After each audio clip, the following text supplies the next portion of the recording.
All right, Bulldogs, a real world troubleshooting scenario here, or a real world something scenario. And we're not going to be given a diagram for this. We got to be able just to look at the router readouts and say, okay, we see what's going on here. And I have removed all previous OSPF, the network commands. And what I've done is the Ethernet segment is now our 172.12.123.0 network. That's the only network we have in our OSPF config, and there's nothing tricky here. I didn't add any trick commands to make this situation arise because something a little odd is going on here. I'm on router 1, and all 4 routers have an interface on the Ethernet segment.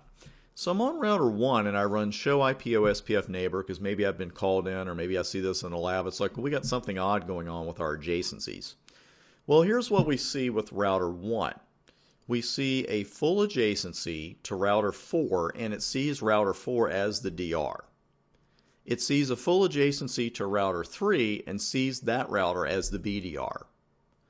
It sees router 2 as a DR other, which makes perfect sense, but the adjacency is two-way. Okay. So then you start looking around and you look at router 2 and you see the exact same result. Router 2 also sees router 4 as the DR of the segment.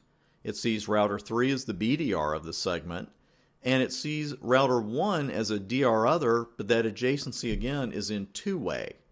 And I've been talking for a couple of minutes here, 1 minute and 39 seconds. And you can see the dead time continues to refresh on that adjacency that won't go past two-way. Something a little unusual there, I think. Well, let's run show IP OSPF neighbor on router 3. And we see what we would expect to see. Router 3 sees router 4 as the designated router, has a full adjacency.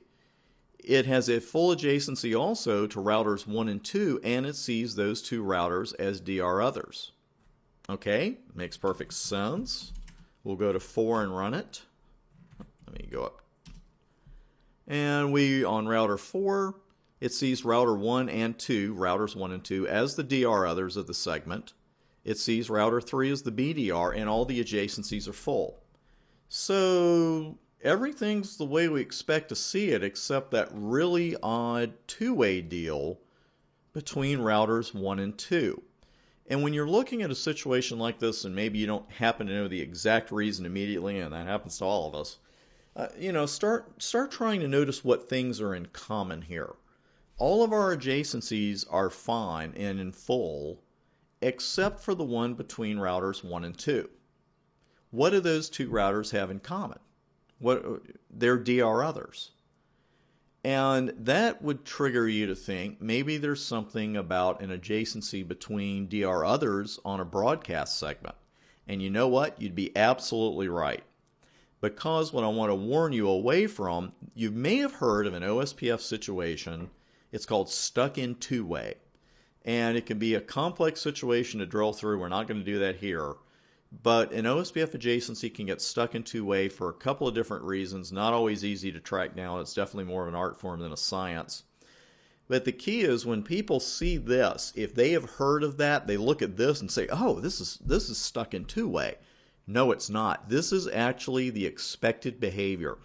When you have multiple routers on an Ethernet segment, the DR will form full adjacencies with all other routers on that segment. That makes perfect sense because the DR has to be ready to flood that change out if it hears about a change from another router.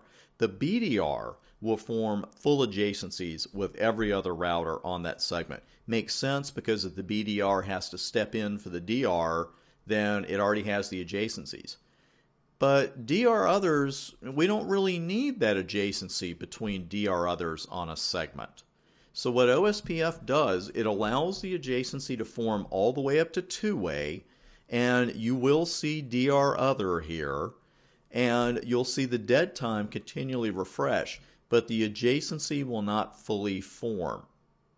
And the reason for this is that in case we do suddenly need 1 and 2 to have a full adjacency, let's just say, router 4 dropped off the face of the earth. Well, router 3 steps up to be the DR. We would expect router 2 to become the BDR, and then router 2 is going to need a full adjacency with router 1 because a BDR is going to form a full adjacency with every router on the broadcast segment. So instead of having to build it from scratch, it's already been built all the way up to two-way, and once that full adjacency is needed, it forms much more quickly. So this is more of a heads up. It might pop up on your exam, but I've seen more than one message. I've gotten more than one tweet about this. It's like, I got this weird thing in my lab or GNS3 and can't figure it out. Well, here there actually is nothing to figure out. It's important to know when to troubleshoot, but it's also important to know when you don't have to troubleshoot. You don't want to waste a lot of time digging into this when all the time it's actually expected behavior. Wanted to show that to you live because it is a bit of a quirk. Now, tell you what, let's go ahead and head into one more video or two in the OSPF section, and then we'll move on to another topic. See you on the next video.